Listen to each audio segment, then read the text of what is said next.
There are many ways to organize information in a paragraph.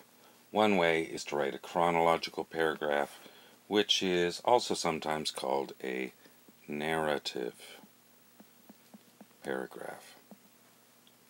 A narrative is a story. So you could think of a chronological paragraph as telling the story of events. And chronological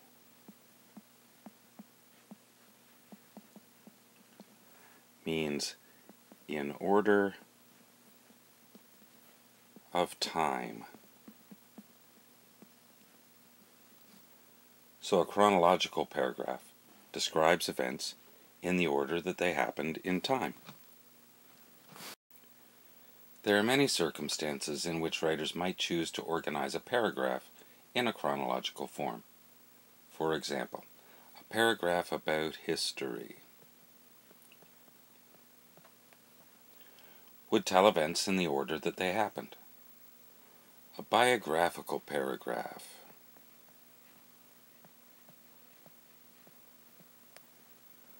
usually gives events from the subject's life in order. For example, if you had to write a brief biography to introduce yourself to colleagues at a new job, you might start with where you were born and grew up, where you went to high school, some places you've worked, some adventurous things you've done, and your decision to take a college course, all in order.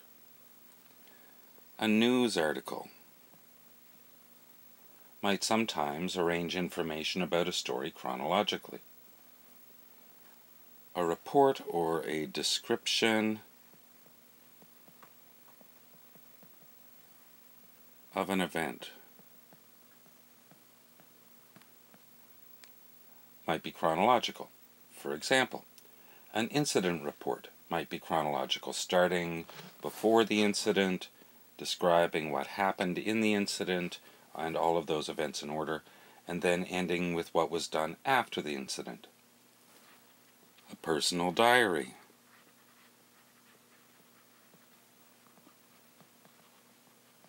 would also be chronological, and there are other types of writing that could be chronological as well. Sometimes there might be a number of chronological paragraphs all arranged in chronological order. That would be a narrative or chronological essay or report or whatever. But not all the paragraphs have to be the same. For example, even in a novel, there could be some paragraphs that are narrative, some that are descriptive, some that are specific to general, and so on. To write a chronological paragraph or composition, you follow the steps of the writing process as you would with any type of writing.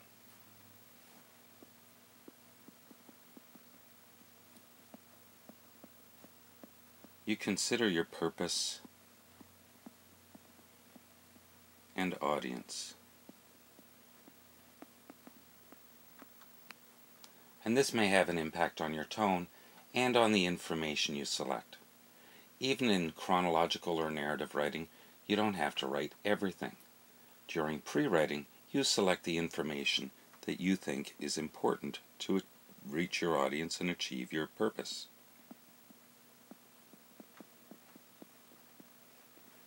During outlining, you put the elements or the events in order, and then you would still follow with drafting and revising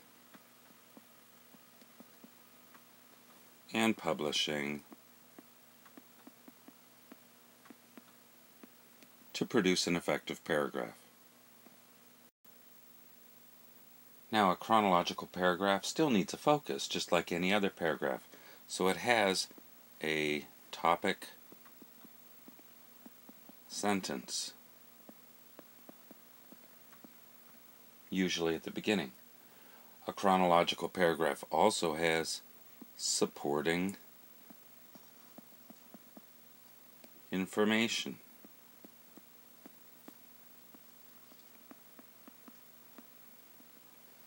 And in this type of paragraph, of course, the supporting information is the events in the order that they happened. Here's an example of a chronological paragraph. The provincial leader of a political party visited the city today for events organized by the Board of Trade. After a meeting with selected business people, the leader attended a charity luncheon, the proceeds of which will go to local food banks. During the luncheon, the leader addressed the crowd and outlined a vision for economic development. The speech was well received and ended in a standing ovation. So this is a chronological paragraph because it tells what happened. It begins with a topic sentence. This paragraph is about the visit of a political leader. There is supporting information that tells what the leader did during the visit. And this supporting information, if you see, is given in the order that it happened.